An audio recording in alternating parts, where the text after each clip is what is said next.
Blog Talk Radio. Good evening, everyone. This is me, Jonathan Alexander, and I'm here to host our show, Life, Laughter, Happiness. Today, I have my co-host, Barbara, here with me. Are you there, Barbara? I sure am. Hi, everybody. Okay. Today, the subject we'll be talking about is boundaries and the importance of them as well as setting them. Now, our guest today is Michelle Mapp. Are you there, ma'am? Mott. Yes, I'm here. Mm-hmm. Hi, Michelle. Okay. Hi. Welcome to the show. Oh, thank you. Go ahead, Johnny. Now, as I understand it, you've given a lot of speeches on boundaries. Am I right in saying that? Well, I'd like to say I have more experience with learning how to gain boundaries and enforce them than I have in giving speeches, but I have given some speeches on them, yes. I understand, yeah. I was just going into your background.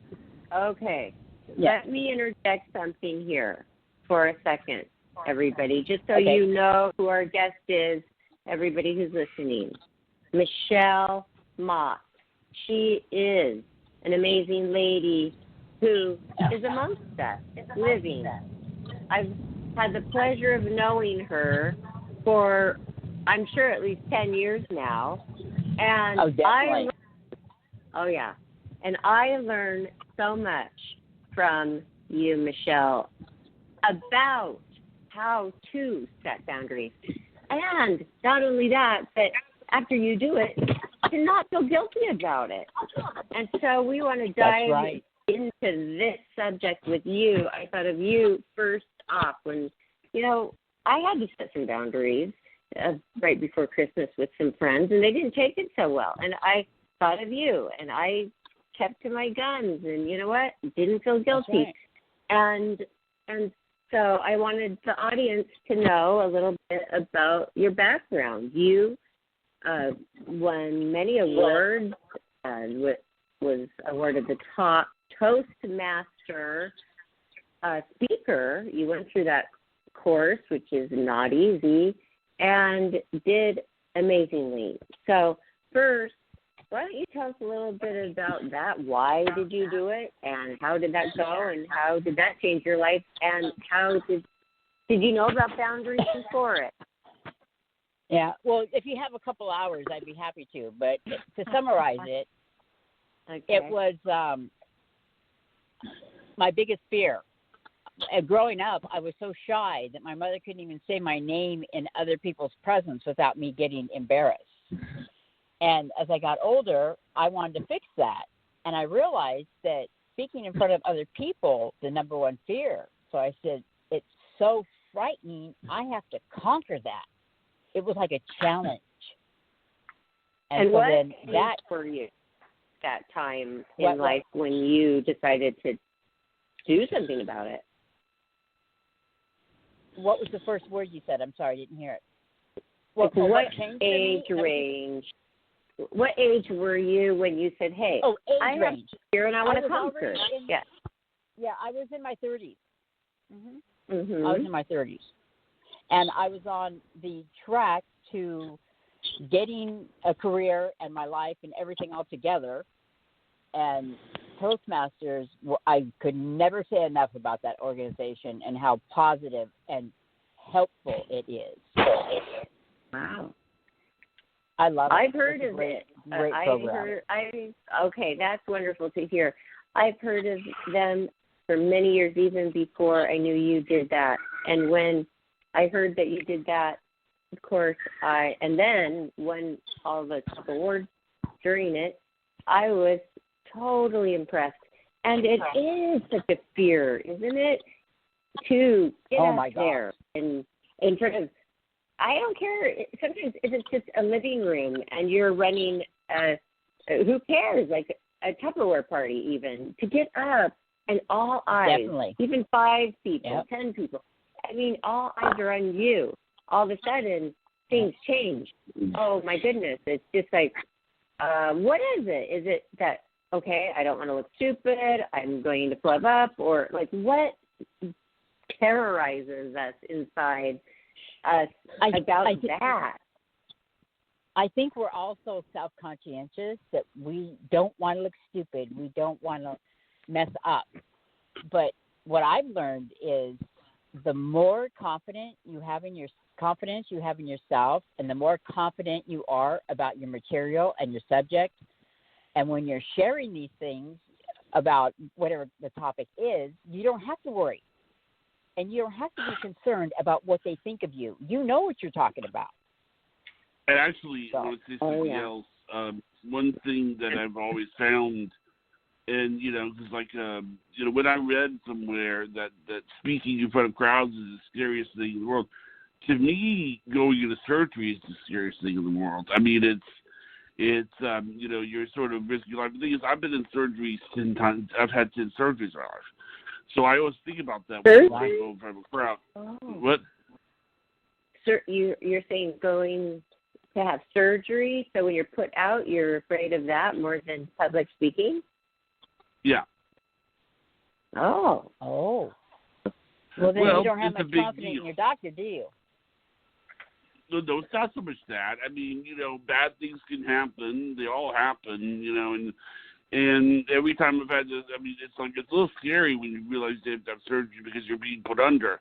The thing is that this is really strange. You know how you always say, everybody's afraid to speak and everything? Well, that implies that they wouldn't trade places with you.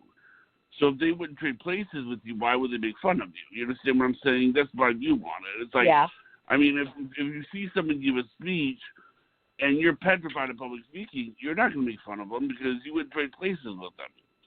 So more likely, you're going to get respect. Does that make sense? Yes. That's what I've done. Well, of course. Okay.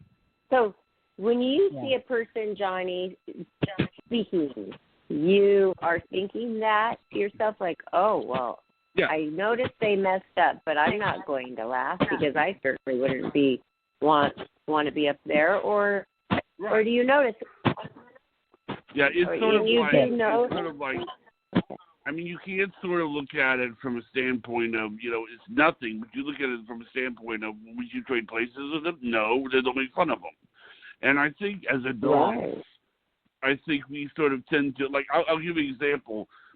When I was in college one time, we had a guy come and talk to the college, and he was an Indian, Native Indian, and he was basically one of those guys that lived the way that traditional Indians live, up in a plantation and everything.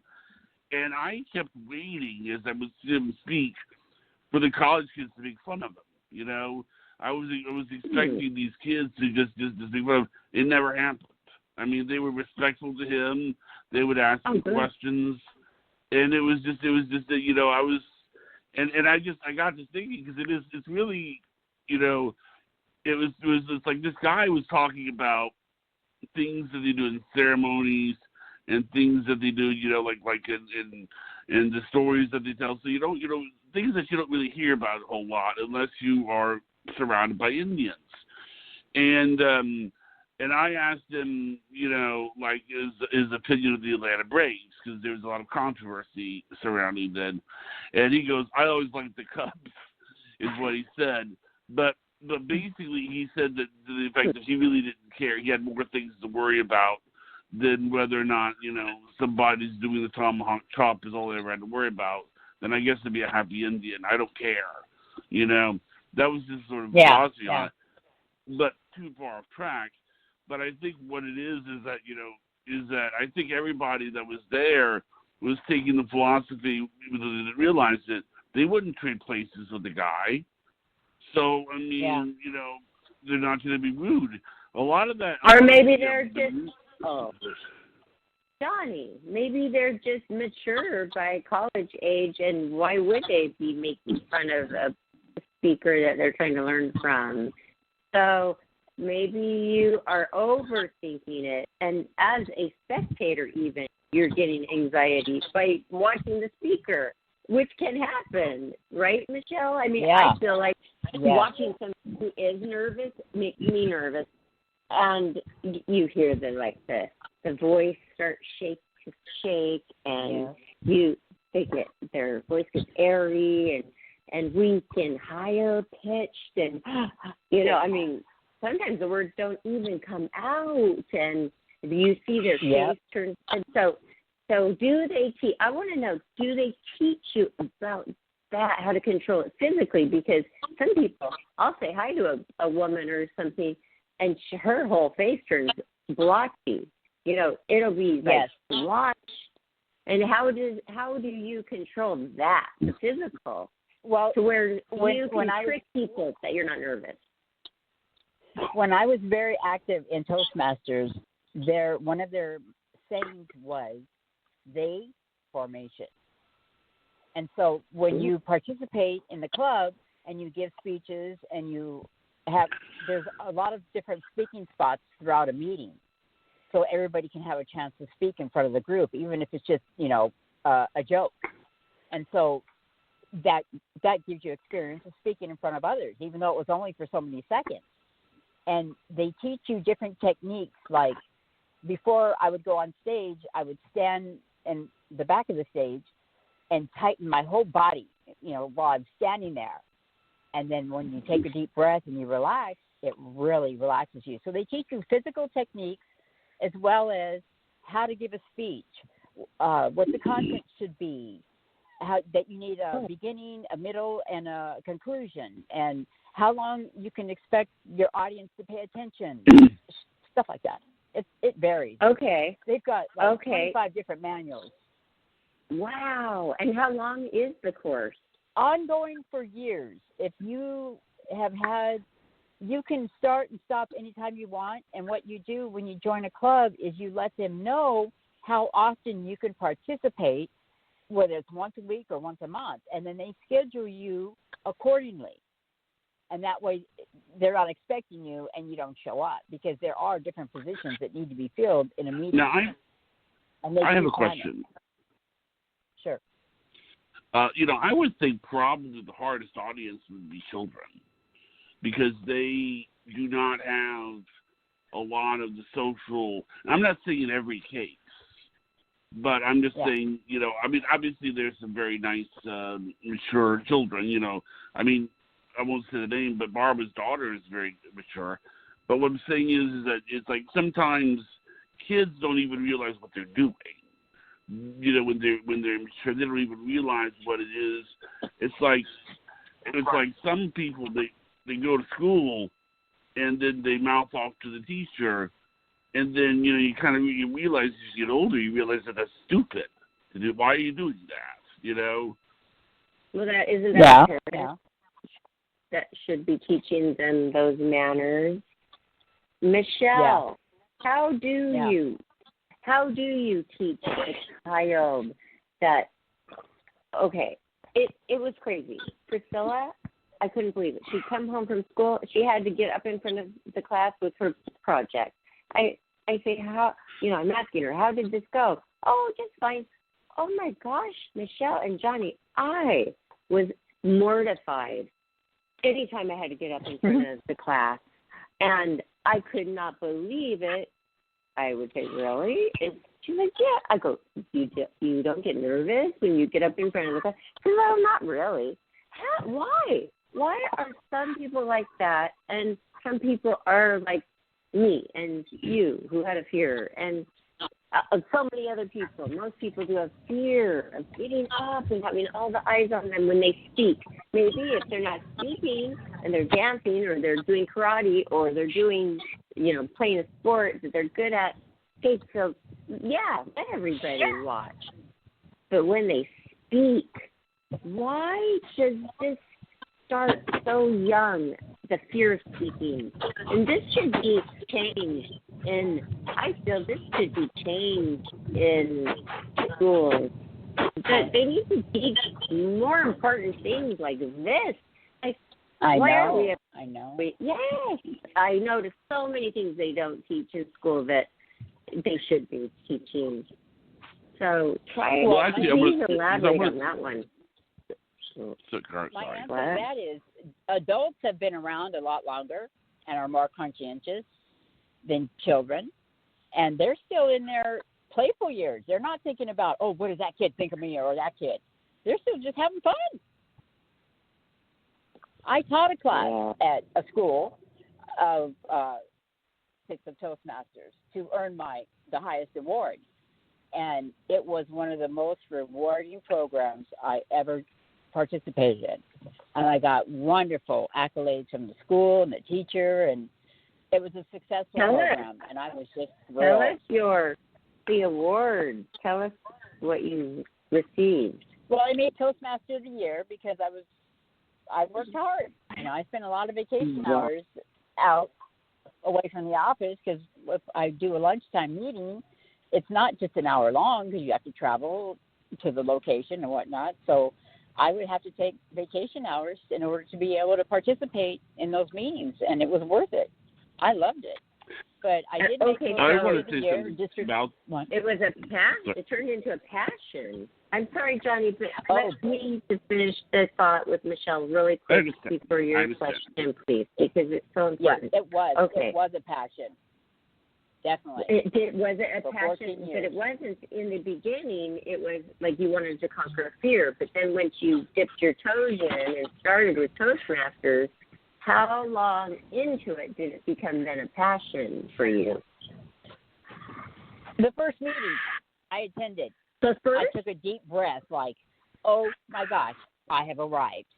When I was a kid, I didn't think this, but I knew there was something about me, but I didn't know what it was and how to bring it out. Well, Toastmasters not only teaches you how to speak in front of a group, but they teach you how to be a leader. And that's what I felt. I felt a leadership side of me, but I didn't know how to make it come out. And I didn't know how to be diplomatic. I was just a kid. And that's the reason why it became such a passion, because it was like I had waited 33 years for that moment, and it finally came. And then I was unleashed, and it was, and that's why it was such a passion. It was the program I've been looking for all my life. So you can really take this program far. You can they have probably different levels. Like if you really want to keep cultivating and growing and learning more, they have more for you. So, wow, I love it. And that's good to know. And we should post that, Johnny, on our social media about Toastmasters, because that's going to help a lot of people. You know what, Michelle? Right. I've thought about it. Have you ever thought about taking a course in public speaking, Johnny? Well, I mean, I am thinking about what you said, but I wanted to say something else about this. It's funny because I was thinking about this the other day. Oftentimes, when someone is afraid of something, the first thing that we do is we say, well, that's ridiculous. Why would anybody be afraid of something like that? I mean, it doesn't make any sense to be afraid of something like that. Of all the things that you can be afraid of, why would you be afraid of something like that? And it usually cannot be defended with logic. I mean, there's people that are afraid of mice. There's people that are afraid of dogs. There's people that are afraid of cats. There's people that are... When you really think about it, the only thing that you're doing is standing up in a room with 30 other people, and you're doing most of the talking. Don't you just imagine them in their underwear? I mean, isn't it that simple, Michelle? Yeah, it's supposed to be, but, I never really got into that part of it. Remember that Brady Bunch episode? Yeah. They said, okay, Dad, I know you're nervous about public speaking, your big speech, but just go out there, Carol said. And imagine everybody in their underwear. They're wearing their underwear. And it changed everything. It's a perspective. I bet they have a million different things to think about. What if you're giving a speech? But what if you're giving a speech to a bunch of Victoria's Secret models? Oh, yeah, that could be very intimidating, I'm sure. I mean, you can't exactly imagine them in their underwear then because they already are in their underwear. Oh, well, then you're even more highly motivated. You're going to be even more exciting and more fun to be around. I don't know, but it is interesting, though, and I'm sure that Toastmasters these kinds of wonderful, wonderful courses out there that teach you this have a million things to think about right before you go on, besides the breathing and the physical exercises right before, which do really work. I remember I learned in the counselor, like, okay, roll up into a ball like an armadillo, and that you tight, roll. Think of yourself as like in a ball like an armadillo. Now, let yourself go. And so when you said you clench yourself tight, I've heard about that exercise too. Yes. There's so many little things. And, you know, why don't they teach this in school, Michelle? I really don't know. But they are getting better. I remember my daughter in 1998 was in her 11th grade, and they made everybody in the class, this one class, get a job somewhere local, and they taught them how to work a checkbook. I'm sure it's invalid now, but they taught them some very good basics about life. And I was surprised because I didn't have that, and I went to the same high school.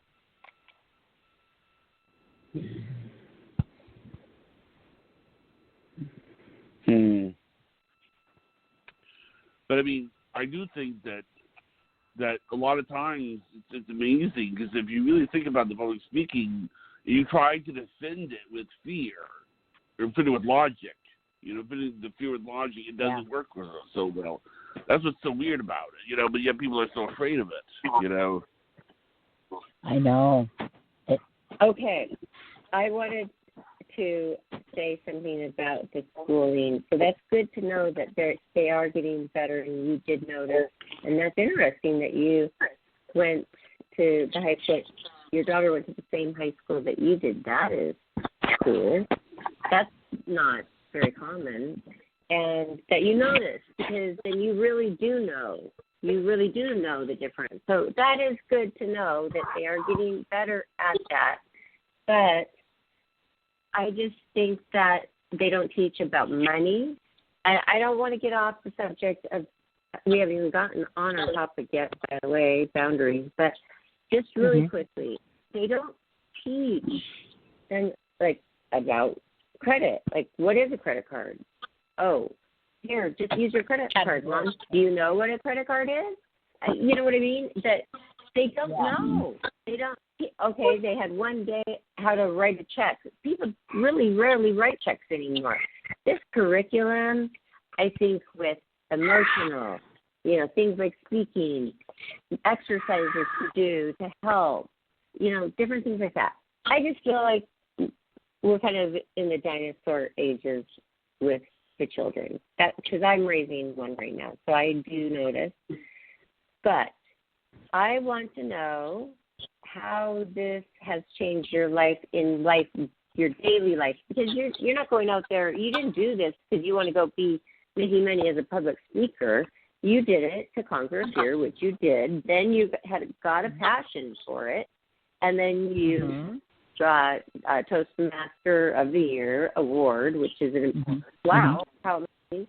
And then how did you use it after that? And when you left to go use it, did you still avoid, like, those are my people, like, this is a bond, and now I am not around them anymore? How did that all work for you? Well, you don't ever have to stop being around the club members if you don't want to. Even though I'm no longer employed at the company that I went to the company club, I'm still welcome to go to the meetings anytime. And what eventually happened was our club started dwindling down, and my husband and I became the backbone where we were doing all the work for setting up things. And I got burnt out, and he died. So it just, things weren't the same. My whole life changed at that time. But as far as what it did was, it helped me to be able to feel confident when I went to a job interview, even just within the company, because it teaches you. There's a leadership track and there's a speaking track. Well, I had a passion about both. And so some people just go with one, but I even film myself in my bedroom to see how I look. How much does it cost to do Toastmasters? Well, when I did it, it was like 35 every 6 months, $35. But I'm sure now it's up from that. And then if the club is at a, I'm sorry. So there is a club. You keep referring to the club. So that's cool. Yeah, so there's kind clubs. of exclusive clubs. Mm. Yeah, is it like a franchise type of thing where, okay, you and your husband took over this club, and then there's clubs all over the nation, or is it worldwide? Yeah. It's worldwide. Worldwide. Amazing. And there's clubs worldwide. I mean, clubs that are in the community, and usually, even a company club, you're welcome to it. You should be, though, after all that hard work, and, they recognize, they acknowledge, okay, this is not easy. You came, you did it, and you were good, or, you know what, maybe you weren't so good. It doesn't matter. You tried. And like Johnny was analyzing in the beginning, like, are people, why would I make fun of them? I wouldn't want to be there. But how about not making fun of them because they're a human being and they're nice and they're a person, and that's not me in my heart to do. That's my answer to that one. But there are people out there who are mean and they're nasty and they're, I hope she messes up, and when she messes up, I'll be secretly laughing. What do you say to those people, Rochelle? I don't have the time of day for those people, and I don't think twice, because they're going to reap what they sow. Did you learn that there? Oh, no. No, I learned that just going through life. But I started the Toastmasters Club at the Los Angeles Air Force Base, and 15 years later, I gave them such a solid, good foundation. 15 years later, they invited me to come back and be the guest speaker for one of their anniversary parties. And as far as I know, they're still going strong. And this is like 20 years later. I hope you do have that on video. I don't think I do. But, when I was mentoring them, usually a mentor only stays with them for 6 months to teach them how to do things and how Toastmasters does things, because they don't support any one religion. You're not supposed to swear and that kind of thing. So that's why you have a mentor that guides you through the different things that the club will experience. Well, I said 6 months is not enough. I'm going to stay a year. And I was shooting for that. But by the 11th month, I started hearing, how much longer is she going to be with us? So I told them, they're ready. And I split, and that's why they're still around today. And so when I went to the 15-year anniversary, I told somebody from that time that, I heard you guys. I knew what you were saying. But you know what? That's why you're still here. Because I made sure you had a solid foundation. I wasn't going to have the club that I sponsored and that I put together fall apart. No, I wasn't. Yeah. It instilled something in you as well. It seems like they value their group and their people and the people who put that effort in, because it is a balanced effort.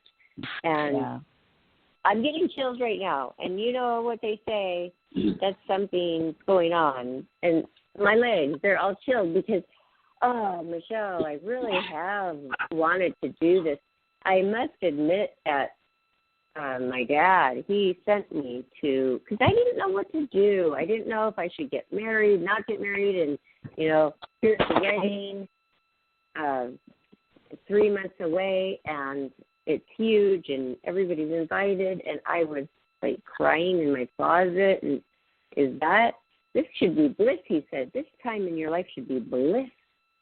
And he took out his credit card, and that was a lot of money. It was just a weekend. It was a 3-day course, and I was the only one. I couldn't do it. I couldn't get up there, Michelle. And I've been on TV shows. I've been in theater in front of live audiences, Married with Children, prime time. I've been in blockbuster movies. I worked with celebrities. I mean, I could not get up. I was the only one. And it was a big conference room of people sitting there. They would not allow you to get up to the restroom. You had to sit. You couldn't stand, which is fine with me. All of that was fine. But they would not make you if you didn't want to go up to the microphone and talk. I just felt like I was going to get up there and just bawl. I think that's what it was. It wasn't like so, you know what I mean? It wasn't so I'm afraid of speaking.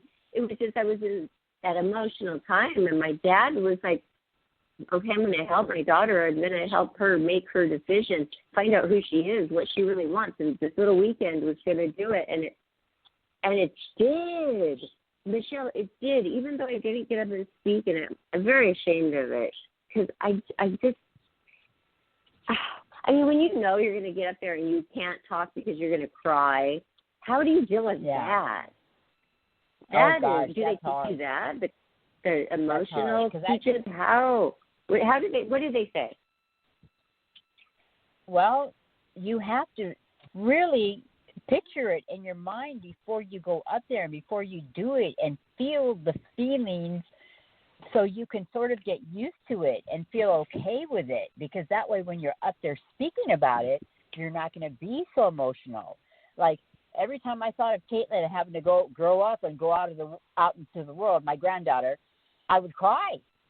But once I learned to accept that that's a part of life and it's going to happen no matter what, once I started to accept it, it's so much easier, and I don't get so emotional. I go about it without crying now, whereas before I couldn't.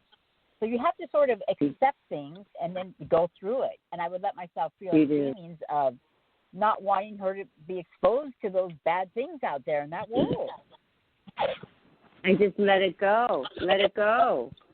Exactly. And let God. It's going to happen. Let it go and let God. It's going to happen. I just try to educate my grandkids as much as I can with what's out there, good and bad, and so that way they'll be aware of it. And, you know, yes, and you know what? Recognize it when they see it. Oh, hold on, Johnny. One more point I wanted to make on that last note. When a parent does give the child the freedom, here's a little more freedom, that, and after that, they earned it. The child wants to make the parent proud because the parent was fair. When a parent is unfair, abusive, bossy, that's when everything's going haywire. Okay, but when the parent is fair, children want boundaries. Great segue. Children feel safer with boundaries. Oh, yeah. I've seen a child practically scream, "Please spank me." Because their behavior was so bad. They needed to know that they need to know you and love about them. They are so simple. That's all they want is your love. That's all they want. Okay, and doesn't that breed respect? Just like in adulthood, just like what we do with our friends when they are sucking us, like our kids can do. And we set boundaries with our children, and, well, how do we do it with our friends? It's not so easy. I've had to do it recently with a few friends. They didn't take it very well because it wasn't the Barbara that they were used to. But, hey, 25 years ago, I wasn't this Barbara that was doing every single thing for every single person that asked me every second. Okay, so drain, and I'm not talking about my business partner, Johnny. That's a different story. Johnny, you're amazing, and you're great. I'm talking about the drain and the suck of, and it's not their fault. You're allowing it in general. Like, I'm allowing that to happen.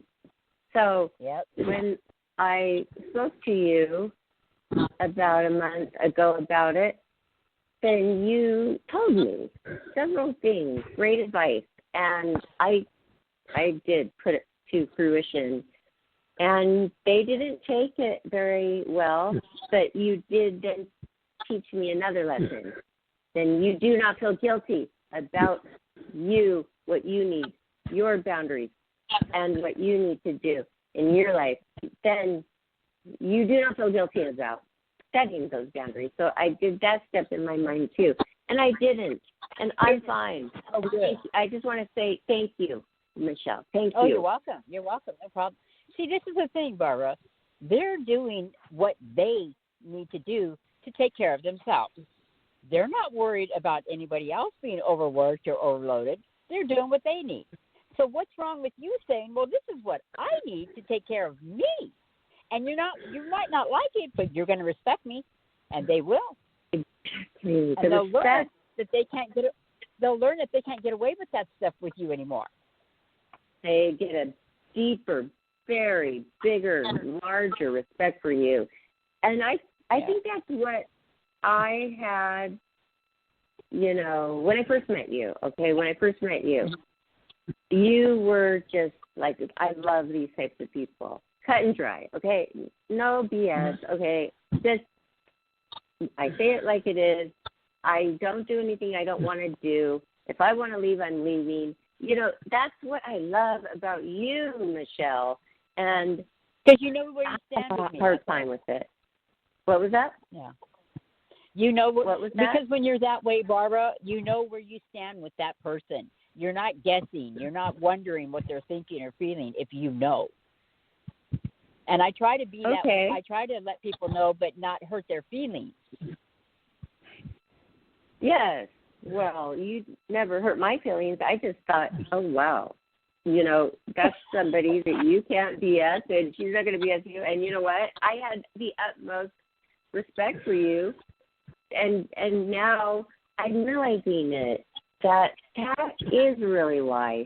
That is really why. Because you set your boundaries. You love yourself. You care about yourself. And how else can you care for all these other people in your life if you're not even taking care of your own self? That's right.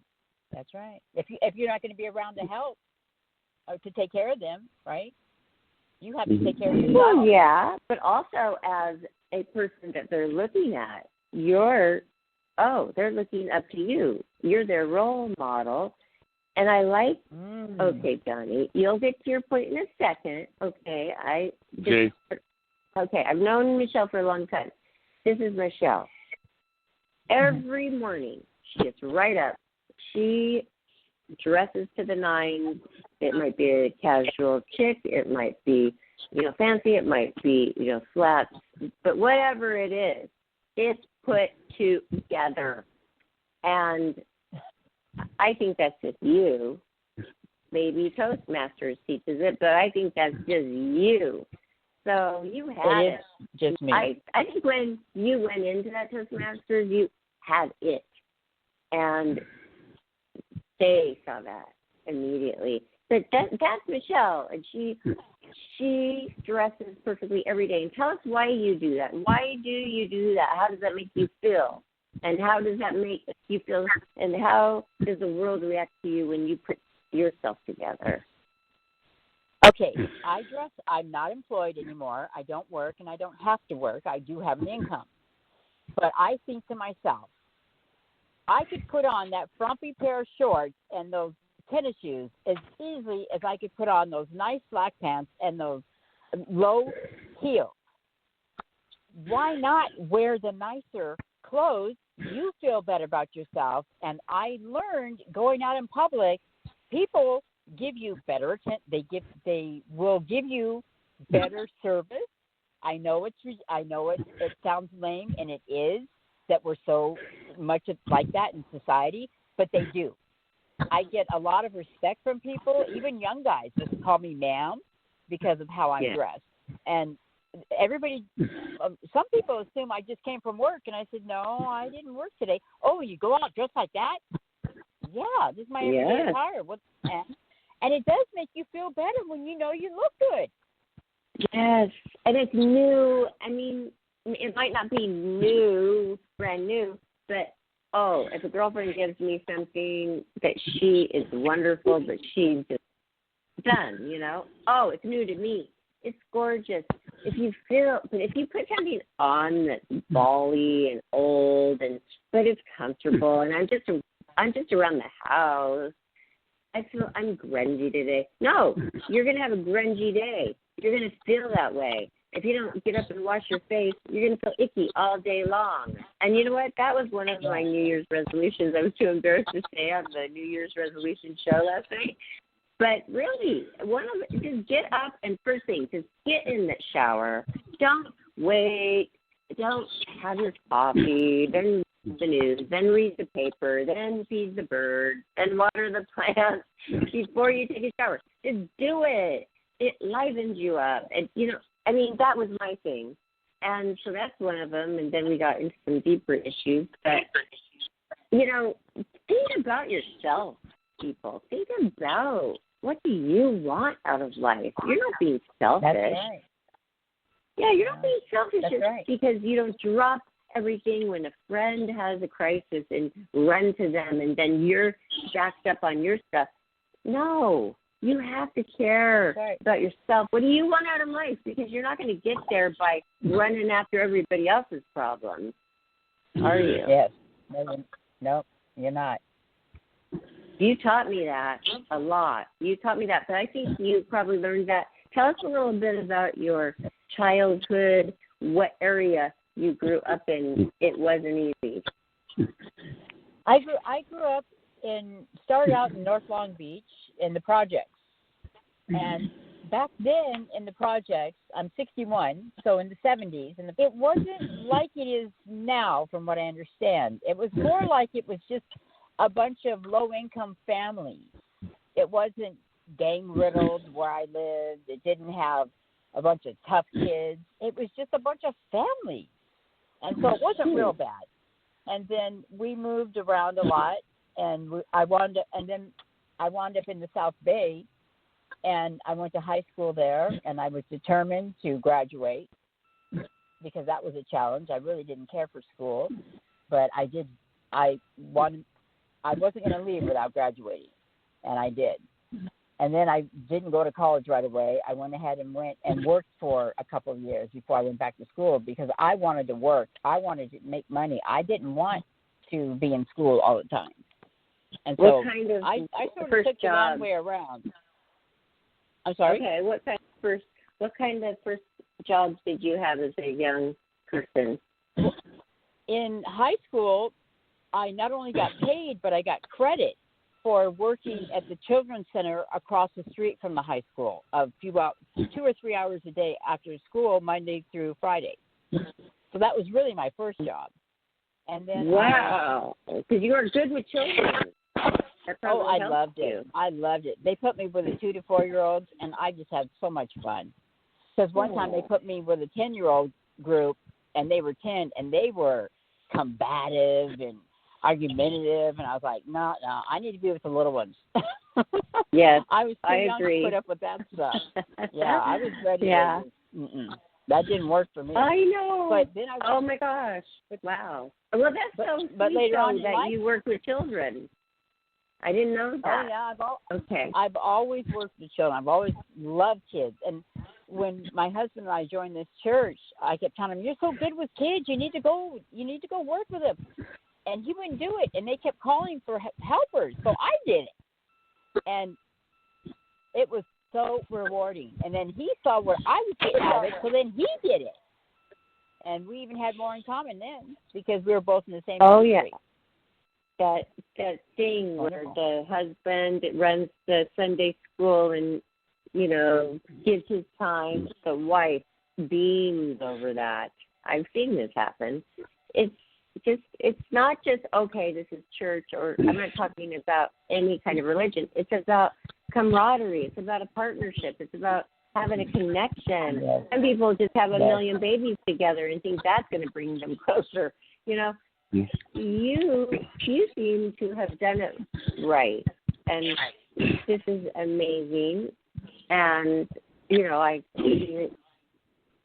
don't really seem to want to really get into your childhood right now, but no, okay, I can tell you more. Well, then I wound up.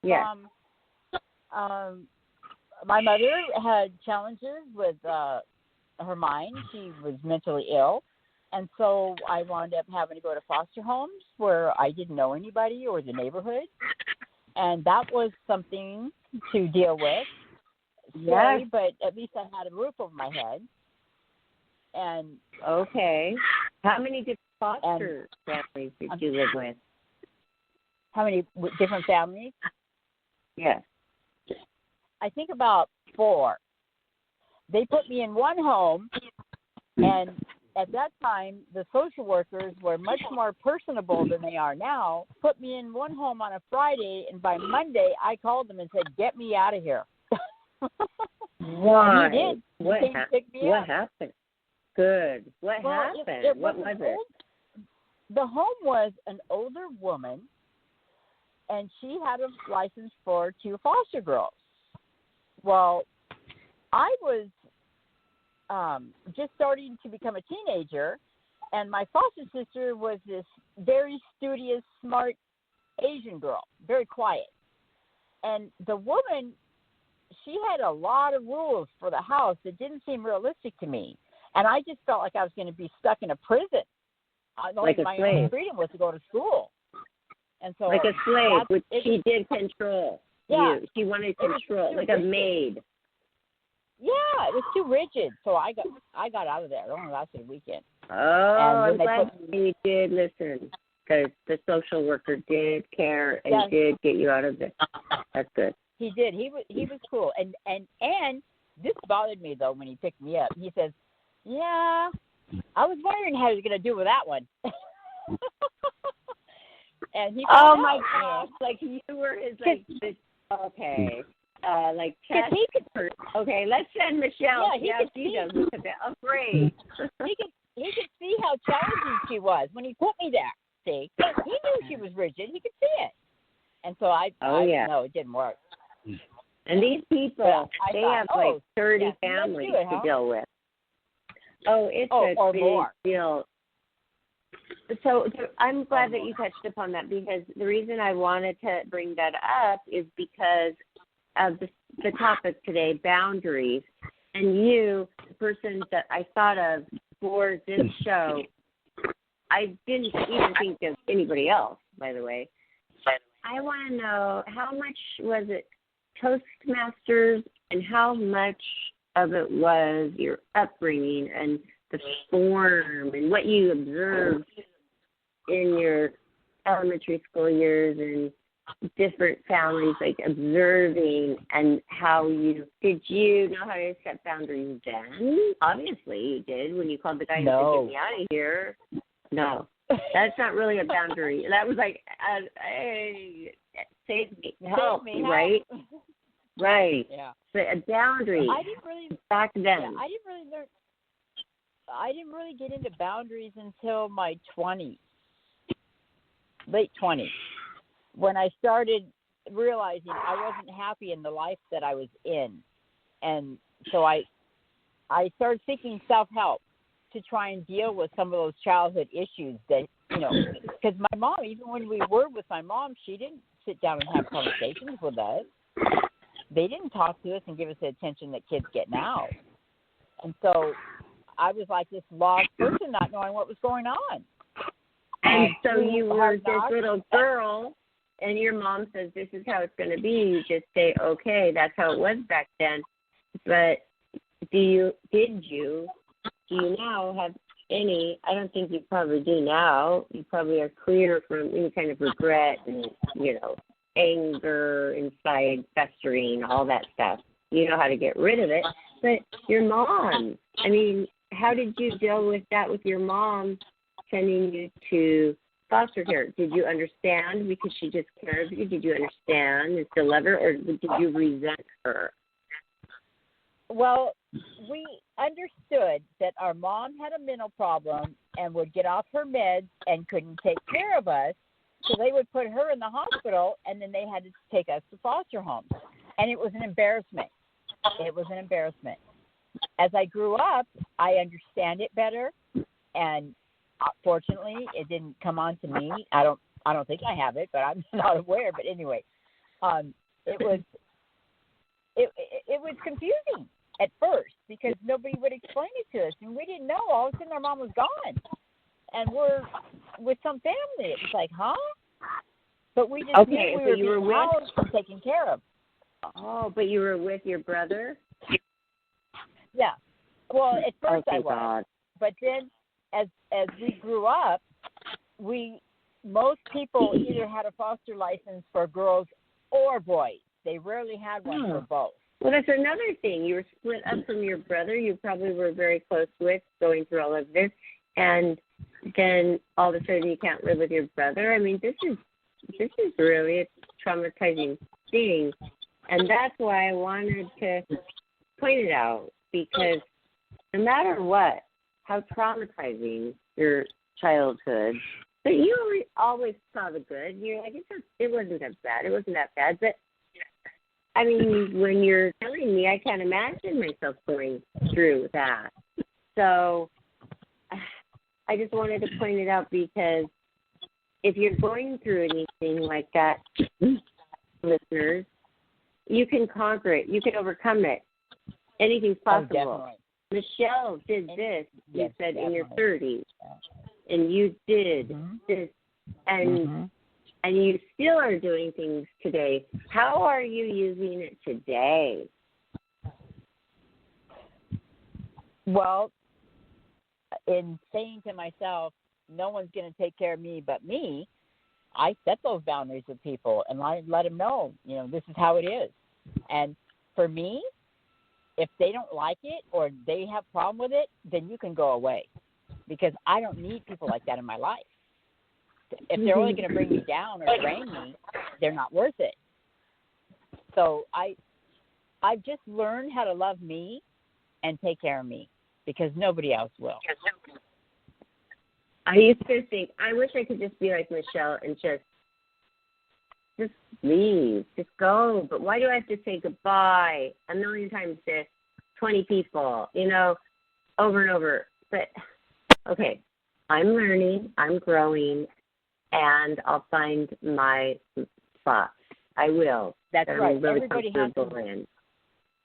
Everybody has to do what works for them. So if somebody asks me how to write something, I'll use my words, and I'll give them the paragraph, and I'll say, now you need to change it to what you would say. But here's the basics of what you want to say. Now you have to put your words to it, because you can't live for somebody else. Oh, of course. So you give them the advice, but you don't baby step and micromanage every step. Okay, I mean, no, that's not the thing. They have to take the initiative, take the advice, that's and right. then do it. Yeah, so you're not a babyer. You're not babying people, which is wonderful. Okay, so but when you were a child, and you just probably had this attitude like, I'm not going to put up with this, that, and the other. Well, wasn't that somewhat setting boundaries at a young age when you didn't really know what you were doing? No, I didn't know.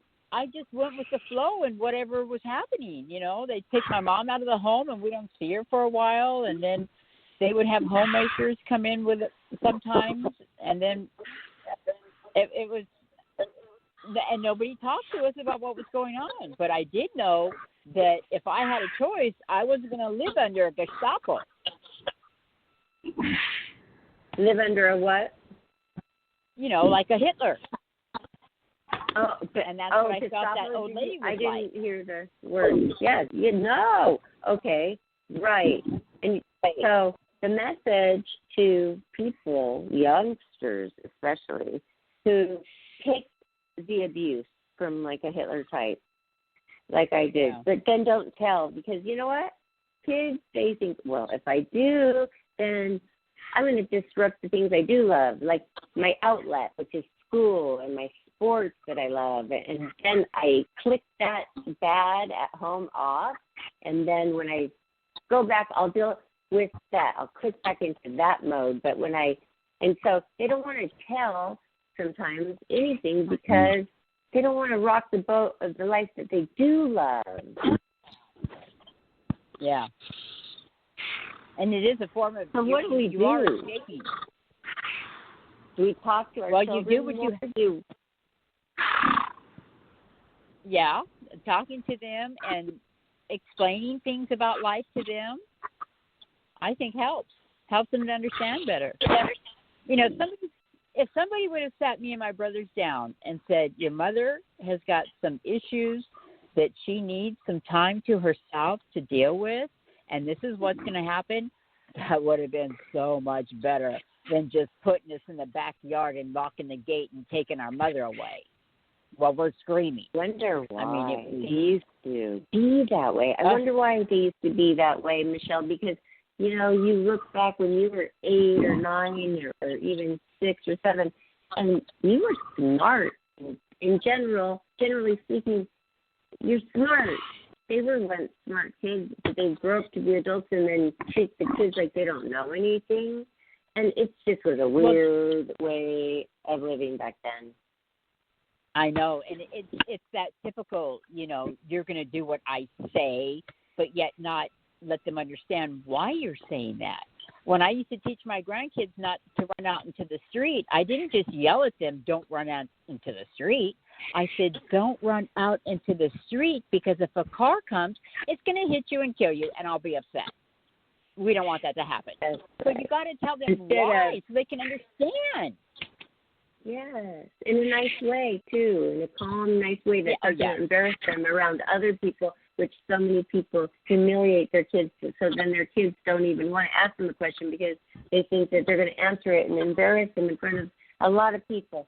So just be conscientious of that, people, and care, because just remember how shy you were when you were 14 and you're at the grocery store stand and, you know, your mom asked you, are you borrowing my tampon? Oh, my gosh. My tampon? Yeah. Oh, my gosh. Oh, wow. I know. Be careful, because that can stick with a person for the rest of their life. Can you tell us a funny story? Can you, like, when you set a boundary with a girlfriend who was just, like, sucking you dry, like sucking all your energy, needing you, wanting you for every little thing, Michelle, and you had to put the boundary up, and they didn't think it well. Is there any funny story you could tell us? Not off the top of my head, but I do remember one of my foster sisters. I worked and I would shop and buy my own clothes. Well, she worked, but she would give all her money to her boyfriend. So then she would try and raid my wardrobe. And I would tell her, I just purchased this sweater. Do not wear it. I don't want to catch you wearing this.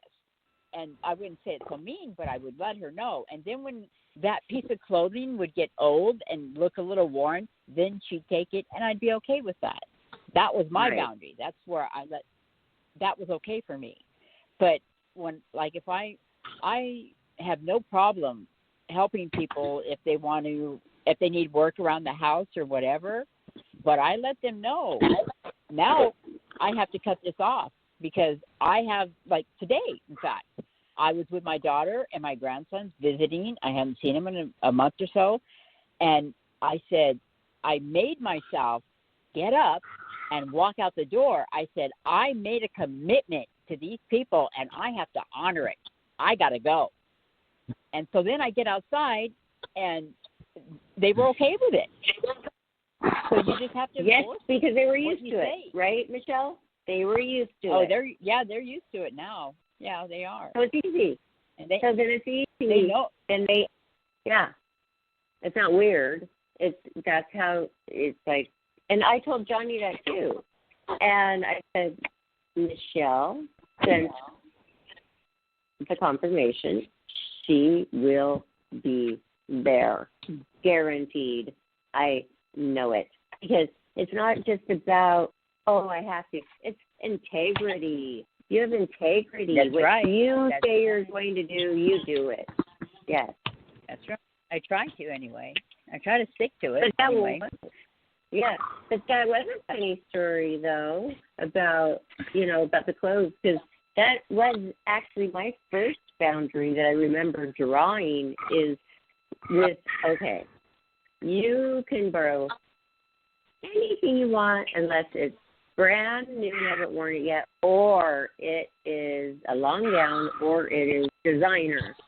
and you cannot borrow any shoes because I'm so careful about not stuffing.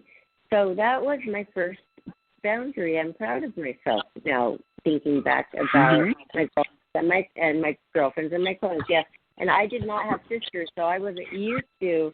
And I did notice a lot. Johnny, there's a lot of background noise. Please.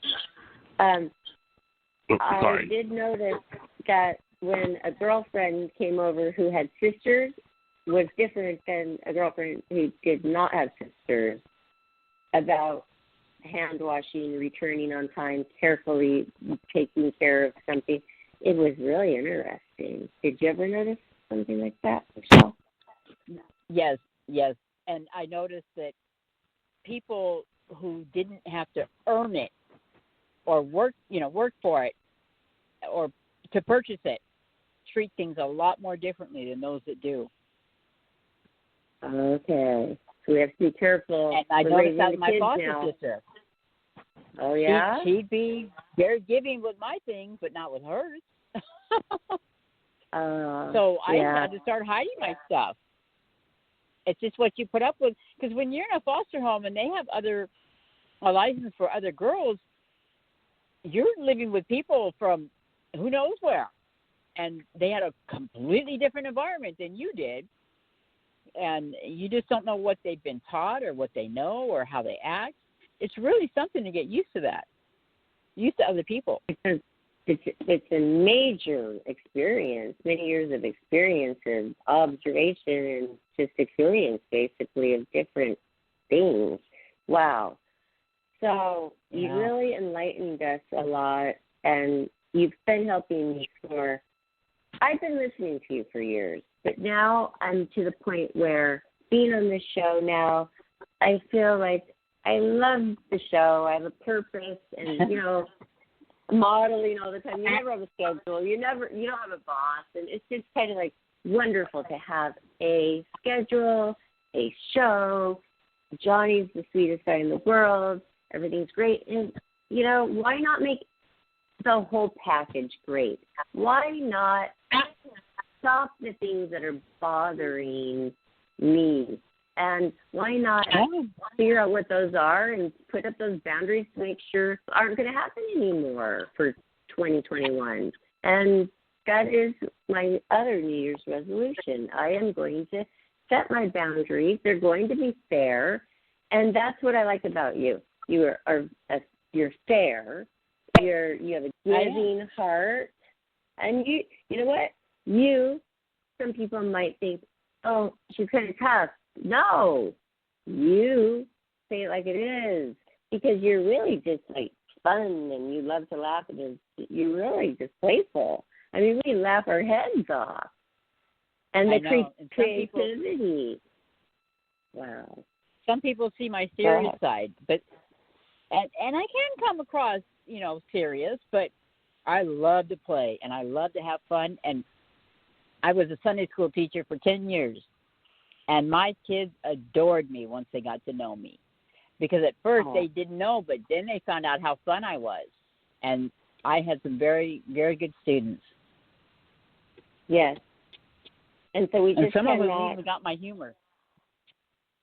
Oh, yeah, which is witty. And do you know there's a certain age, and I don't know what it is, but I did read it once. There is a certain age where a child understands wit. And, when all of the brain things are connecting, they finally get wit. I forgot what age that is. Yeah. Well, it depends. It depends on the child. And about 6 or 7. My grandson started displaying wit at age 4. Oh, I love it. But isn't it interesting when you notice that they got the humor, they understood the wit, that they understood that, and it's just like, whoa, that you just witnessed that in that child. Yeah. That's just like, it gives me chills. So that's wonderful. It was great. Well, it's very rewarding to work with children. Yes, and patience. And if you don't have it, don't try it, people. We don't want you there, because we want people who are good to the children. nurture our children who have a passion for it. There's plenty of those. If you don't like kids and they bug you, don't go teach at the elementary school. We've had too many of you. You know, it was tough dealing with that. So just please go somewhere else. But Michelle, thank you so much for coming on and enlightening us. And you're welcome. Donnie, do you even remember your question? I'm so sorry. I think I asked it. It was just the price of it, and it was the price of the. But I mean, like, the only thing I could ask is what do they do with Corona, with the Toastmasters? That I'm not sure of, but I don't see why they couldn't still hold a meeting with the mask on and just sit a little further from each other, because it tends to be like almost like a classroom setting when you go to the meeting and then one person's up there speaking. And if they just do the same thing that we're doing now, I don't see why it wouldn't work. But they probably not do it virtual. Like we used to. I'm sorry? Do it virtual, like maybe do it virtual, maybe with Zoom, maybe. Yes. Yeah, that's what they when do. They turn over the when they turn over the podium to another person, when the speaker calls you up and you hand over the podium to them by shaking your hand, I don't think they're doing that right now. I don't think they're practicing that because they of the don't COVID. shake the hand. No, they don't shake the hand. But I mean, it's easy to do your workshop on Zoom or BlueJeans for that. That wouldn't be a problem. But there's other things like the Bachelorette and things like that might be a little harder. Those kinds of things. Doing those shows where you have to touch people. But when you're public speaking, you don't have to touch anybody. So, but that was your question, Johnny. Are you sure you don't have any more? Because I feel like Michelle and I can go on and on forever, and she's so interesting. And I have to say one more thing about her. Okay, one more thing about her, which is so cute and funny that I will always remember, is she came over to my home one day, and of course she's dressed to the nines. She has the special nylons with the beautiful pattern, with the pointy high heel black closed-toe heels, with her skirt and her beautiful blouse. Okay, all in black. She said, "Barbara, you have weeds," and she starts plucking these weeds, and I'm like, "Not in that outfit." And she's like, "I don't care." And she did it for a long time. She plucked those weeds, pulled those weeds out of the yard in that outfit, and I was, I couldn't believe it. I didn't even think about it, but yeah, I'll garden all dressed up. It doesn't matter. Oh, it's so funny. It is so funny. Well, I didn't remember that. Yeah, I didn't in remember Arizona. That's funny. And it was hot. I'm crying. It was so funny. Yeah.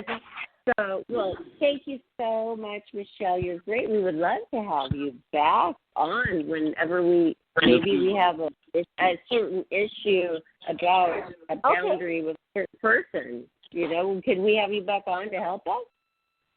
Oh, sure. Or maybe another topic that I would be educated on. Okay. That you're aware of, that I've been through or experienced or whatever. So, okay. Yes. That'd be fun. Actually, yes. That's great. Okay, awesome. Yes, it is so fun. I'm so glad. Okay, so everybody, we're going to do a shout out. Michelle Mott. Would you like to be contacted anywhere on social media, Facebook, Instagram, Twitter? Would you like to do a shout out about where people could find out more about you? You don't have to. You can opt out. A lot of people do. Yeah, let me think about that, and I'll let you know. You don't want to get flooded. You don't want to get inundated. and some Really? people are like, nope. Yeah, some people say, no, I don't want it. And it's totally fine. But I want to, a lot of people like to Yeah, come. I'll do it. But, I'll do it. okay. Sure. Okay. Whether or not I'm going to respond. That's all. Right. So do you want to do your shout Definitely. out of social? Sure, okay, I'll do a go shout out. ahead. Okay. I don't understand. What is a shout out? Oh, shout out means shout out means, hey, this is where you can find me on Facebook. My under da. Some people don't just use their name; they have like a nickname or something of where we can find you on social media. Your favorite place to be contacted. Okay, I understand. I get it. So you can contact me at Michelle Mott, 9 at iCloud.com. Okay. And Mott is spelled M-A-T-T. Correct. Right. And if you don't know how to spell Michelle, too bad, okay? So, I mean, just look it up. Okay, so Michelle Mott, 9 at, did you say Gmail? No, Gmail? at iCloud. Oh, iCloud.com. iCloud. Okay, Apple. Okay, iCloud.com. Michelle Mott, of M-A-T-T. Because you never know, Michelle. You never know if somebody out there is listening to you and it clicks in their mind, oh my gosh, I went through that too. I want somebody to talk to about it. Yes. Yeah. Oh, and you could text. and I would one person is enough. It's a That's lot. right. And I would like to say a big program that really helped me change my life before I got to Toastmasters was the 12-step program. And I was addicted. I was very codependent, cared more about what other people thought of me than I did. And so that's why I know a little bit. That's why I know a little bit about boundaries. And when I got into the program, the second meeting, I went up to the leader and I said, well, how do I do this? And he says, you're already working it. And I was like, oh, great. Wow. So that changed my life too. That's what got me started, really. Okay. And you're just an added plus. You're kind of just a natural at when you see something that needs to be fixed in your life, you seek it out, you go, you get the help, you find the place, and it's like your good energy just draws you to the perfect place. It really seems like that. Exactly. I mean, those two places were perfect. Well, I knew something was wrong in my life, but I didn't know how to fix it, and I was very unhappy. And then I had a girlfriend that was being battered, and she suggested she was used to going to the 12-step program for her man who was an alcoholic. And so she suggested that maybe they have a 12-step program for me. And I looked it up, and next thing I know, we went to a meeting, and I stuck with it. And okay, so they have. It really did. And I do know that, but for the listeners, some people just think that it's about alcoholics, but it's not. No. For a lot of other issues. They have Codependents Anonymous, Smokers Anonymous, Shoppers Anonymous. Almost any habit you can think of, they have an anonymous for it.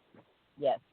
And that's another topic for our next time we have you on too, because I once was a shopaholic. And I know that you did have a change on your bio that I read.